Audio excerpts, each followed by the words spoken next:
बिस्मिल्लाहिर्रहमानिर्रहीम। अस्सलाम वालेकुम नाज़रीन, आप देख रहे हैं फ्यूचर टॉक्स और मैं हूं आपका मेज़बान अवैस रमज़ान। नाज़रीन, आपने बहुत सारे लोगों से सुना होगा, बहुत सारे माहिरीन इस बात पर तबसरा करते हैं कि पर्सनैलिटी कैसे बनती है, और बहुत सारे लोगों से आपने पर्सनैलिटी की टिप्स सुनी भी होंगी और आपने उनको सीख कर इम्प्लीमेंट करने की कोशिश भी की होगी।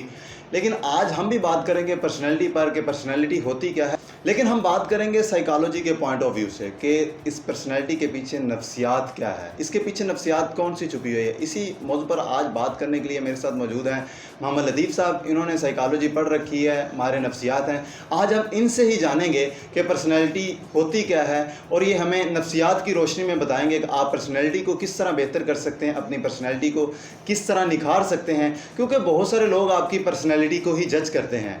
आपकी पर्सनैलिटी को देखकर ही लोग आपकी शख्सियत को देखकर ही अपने माइंड में एक इमेज बना लेते हैं कि इसकी पर्सनैलिटी क्या है। आज हम इसी मौजू पर बात करेंगे मोहम्मद लतीफ़ साहब से। इनसे जानते हैं पर्सनैलिटी क्या होती है। अस्सलाम वालेकुम सर। वालेकुम सलाम सर, क्या हाल चाल? अल्हम्दुलिल्लाह ठीक ठाक। सर, ये पर्सनैलिटी का हमारी ज़िंदगी में बहुत अहम किरदार है। बेशक। बहुत सारे लोग हमारी पर्सनैलिटी को ही देखते हैं कि क्या इस बंदे की पर्सनैलिटी है, जिस तरह की उसकी पर्सनैलिटी होती है उसी लिहाज से ही उसको अहमियत देते हैं। तो सर, सबसे पहले मैं ये जानना चाहूँगा कि व्हाट इज़ पर्सनैलिटी, पर्सनैलिटी होती क्या है? बहुत शुक्रिया अवैस रमज़ान। बिल्कुल ये बहुत ही इम्पॉर्टेंट है, ये जो आपने पर्सनैलिटी आज टॉपिक चूज़ किया है। हमारी पर्सनैलिटी बेसिकली आपने देखा होगा कि कुछ लोग हमें इमेज उनका हमारे माइंड में बुरा बनता है, बिल्कुल ऐसे। कुछ हमें लोग अच्छे लगते हैं। वो बेसिकली हमें उसकी पर्सनैलिटी जो है ना, वो उसकी पर्सनैलिटी को हम देख रहे होते हैं। वो पर्सनैलिटी ही आपका इमेज किसी के माइंड में अच्छा बनाती है, किसी के माइंड में बुरा बनाती है। अच्छा, पर्सनैलिटी की सर डेफिनेशन क्या होती है?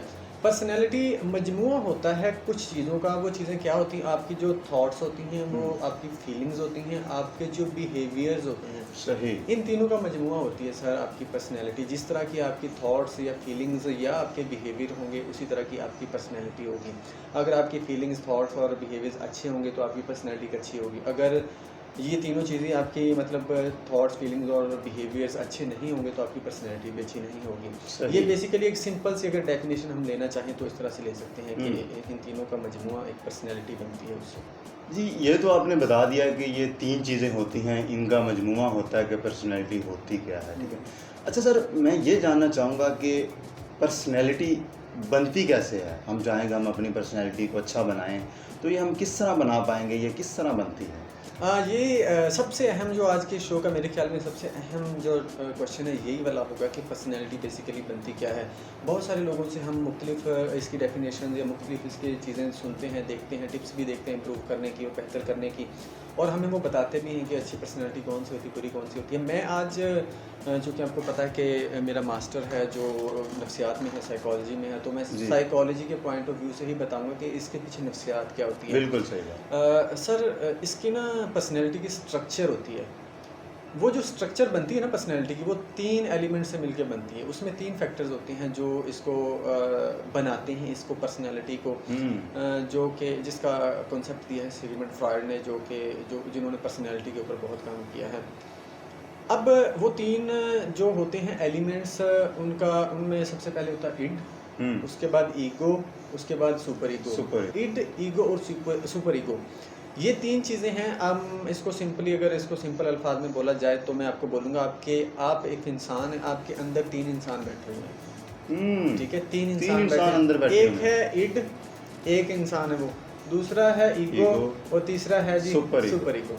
अच्छा, पहले हम बात करेंगे इड और दूसरे उसके बारे में सुपर ईगो के बारे में। जो ईगो है हम इन दोनों के बाद इसके बारे में बात करेंगे। इड है जो हमारे जब बच्चा पैदा होता है ना सर, इड एक ऐसी उसके अंदर होती है जो उसकी आप खासियत भी कह सकते हैं, बाय बर्थ एक बच्चे के अंदर ये चीज़ मौजूद होती है, इड। अच्छा जी, अब इड है क्या? इड के अंदर सर कुछ चीज़ें होती हैं रखी। इड के अंदर आपकी क्या होती है? आपकी ख्वाहिशात होती हैं, आपकी डिज़ायर्स होती हैं, आपकी नीड्स होती हैं।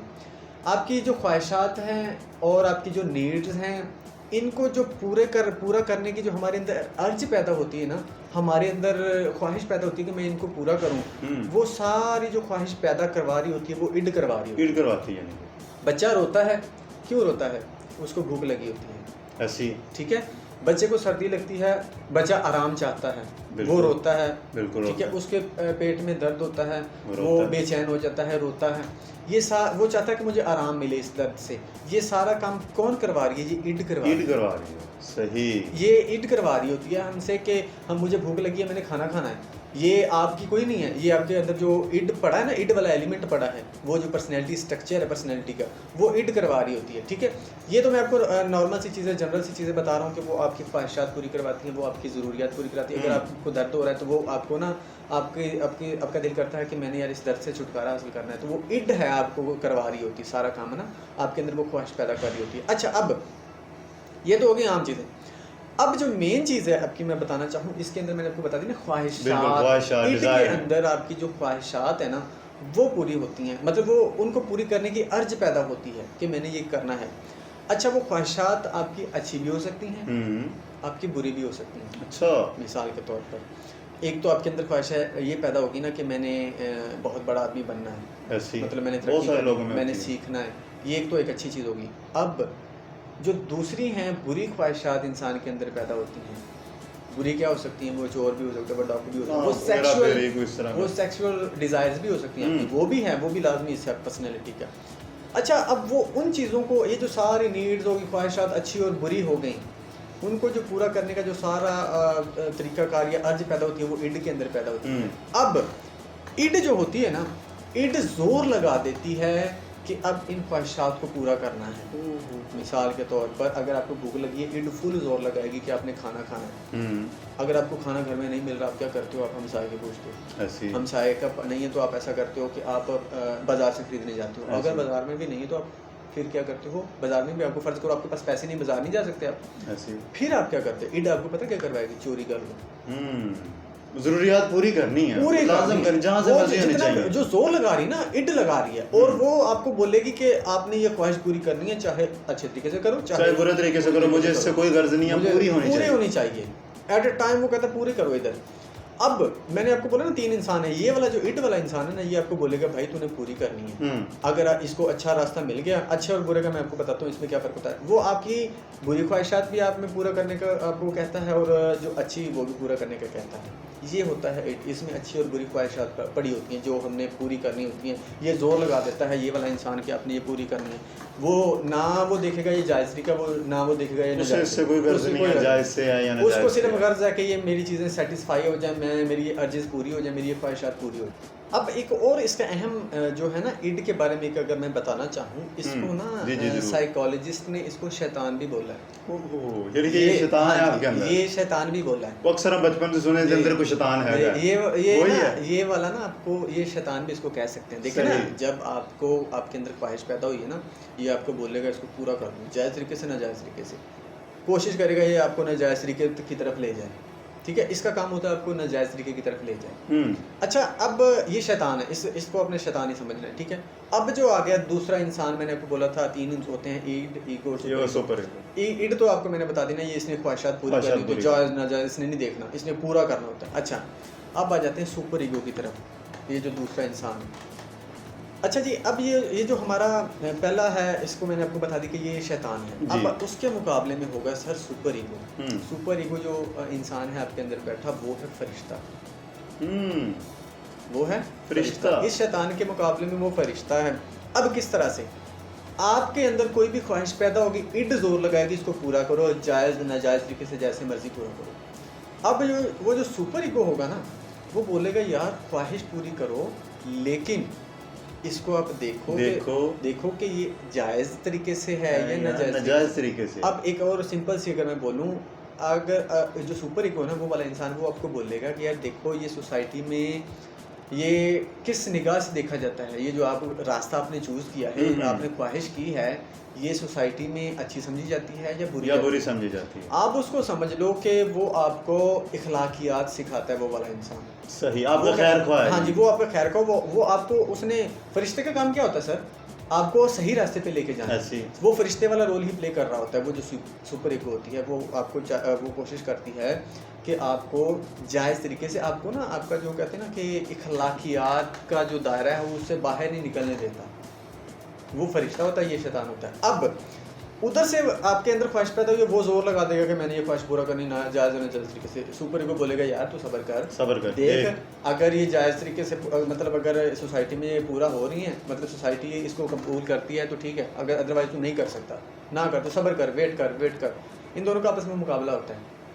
ये करना चाह रहा है, ये करना चाह रहा है, वो करने नहीं दे रहा, ये करना चाह रहा है, वो करने नहीं दे रहा। अब वो जो दरमियान वाला इंसान है ना, तीसरा ईगो जिसको बोला है हमने, वो क्या करता है, वो इनके दरमियान समझौता करवाता है, इनके दरमियान सुलह करवाता है, इनके जज बैठा हुआ हाँ, इनके दरमियान वो सुलह करवाता है। उसने पता क्या करना होता है सर, उसने ईद का भी ख्याल रखना और सुपर का भी, दोनों का ख्याल, इन दोनों इंसानों को उसने ख्याल रखना है। उसने वो फैसला देना है, जैसे वो पंचायत में नहीं होता, वो चौधरी फैसला देता है दोनों के, वो कहता है यार इसको भी उसका भी नुकसान ना, उसका भी नुकसान ना, दरमियाना रास्ता कोई निकाल देता है। ये ईगो वही काम करती है, ये इंसान वही काम करता है, दरमियानी रास्ता निकाल देता है। ये देखता है रियलिटी बेस। रियलिटी का मतलब होता है कि ये देखेगा कि मौजूदा हालात में क्या चीज़ पॉसिबल है, ठीक है। जो चीज़ पॉसिबल होगी, जो ऑप्शन मौजूद होगा रियलिटी में, वो उसकी तरफ ले जाएगा, उसकी तरफ ले जाएगा, उसकी तरफ उनको ले जाएगा। वो सुपर ईगो को भी रख लेगा, इसको भी रख लेगा। वो दरमियान में देखेगा कि यहाँ पर कौन सी चीज़ मतलब अब मौजूद है, रियलिटी है, कौन सा ऑप्शन बेहतर है, उस ऑप्शन की तरफ ले जाएगा। अब इसकी मिसाल एक मैं देता हूँ। एक लड़का क्लास में बैठा है, लेक्चर हो रहा है, उसको लगी है प्यास, सिंपल सी एग्जाम्पल है, उसको प्यास लगी है। अब उसकी ख्वाहिश पैदा हो, अब इड और सुपर ईगो में देखें यहाँ पर झगड़ा हुआ कैसे। वो बोलेगा कि मैंने उठ के अभी जाना क्लास से पानी पी, इड कहेगी चल भी उठ क्लास से निकल पानी पी के आ। सुपर ईगो बोलेगी यार देख अच्छा नहीं लगता, लेक्चर हो ठीक है, लेक्चर ले ले, उसके बाद चला जाए। अब इन दोनों में वो कह रहा है पानी पीना, बाहर निकल के चल, वो कह रहा है ना यार अच्छा नहीं लगता, बिल्कुल ठीक है, अच्छा नहीं लगता बंदा के क्लास छोड़ के जाए, डिसिप्लिन को, डिसिप्लिन की ना खिलाफवर्जी हो रही है, वैसे भी लेक्चर रह जाएगा, वो रह जाएगा। वो मतलब आपको, वो आपका भला चाहता है, ये आपका इसको कोई परवाह नहीं है, आपका भला हो रहा है नुकसान हो रहा है, इसको कोई परवाह नहीं है, वो आपका भला चाहता है। इन दोनों का आप झगड़ा हो रहा है, दरमियान में अगर तीसरा आदमी जो ईगो होगा, ईगो बोलेगी कि यार तू सब्र कर, तू भी सब्र कर, दोनों को सब्र करेंगे। अब देखेंगे वो वहाँ पर ऑप्शन, बेस्ट ऑप्शन क्या है, बेस्ट ऑप्शन क्या है? या तो वो आपको बोलेगी कि तू 10 मिनट वेट कर ले, तेरा लेक्चर खत्म होने वाला है, आपको वेट करवा देगी, पानी नहीं पीने देगी, ईगो। या फिर वो क्या करेगी, आपको वो पानी पिलाएगी। कैसे पिलाएगी, अब वो रियलिटी देखेगी आसपास, वो आपको ऑप्शन देगी कि देखिए यार तेरे साथ वाले के पास पानी है कि नहीं है, उससे लेके पी ले, उसने पानी पिला दिया ना उसको, दरमियाना रास्ता निकाल दिया। अब सुपर ईगो की बात रहेगी कि वो क्लास से उठ के नहीं गया, ठीक है, इड का क्या था, पानी मिल गया। ये रोल आगे प्ले किसने किया, ईगो ने, दरमियान वाले इंसान ने, वो जिसे वो दरमियानी जो कहते हैं ना, जिसने फैसला करना था, दरमियानी रास्ता निकाल दिया, क्लास से भी नहीं उठ के गया और पानी भी पी लिया, देखिए दरमियानी रास्ता निकला है। अब इस तरह से ईगो प्ले करती है अपना रोल। वो इड होती है, वो कोशिश करती है अपनी ख्वाहिशात पूरा कराने की, और जो सुपर ईगो होती है वो कोशिश करती है अपनी इसको रोकने की। और जो ईगो है वो दरमियानी रास्ता निकालती है, उसका भी फैसला करती है, समझौता करवा देती है और दरमियानी कोई रास्ता निकाल देती है। अब इसमें एक और चीज़ मैं ऐड करना चाहूँगा छोटी सी, कि या तो वो फैसला जो ईगो करेगी ना, इसमें बहुत इंटरेस्टिंग चीज़ है कि वो जो फैसला करेगी ना ईगो, वो या तो इड के हक में करेगी, या सुपर के हक में करेगी, या सुपर ईगो के हक में करेगी। अब मैंने जो आपको बच्चे वाली मिसाल दी है, इसमें थोड़ा सा समझने वाली बात है।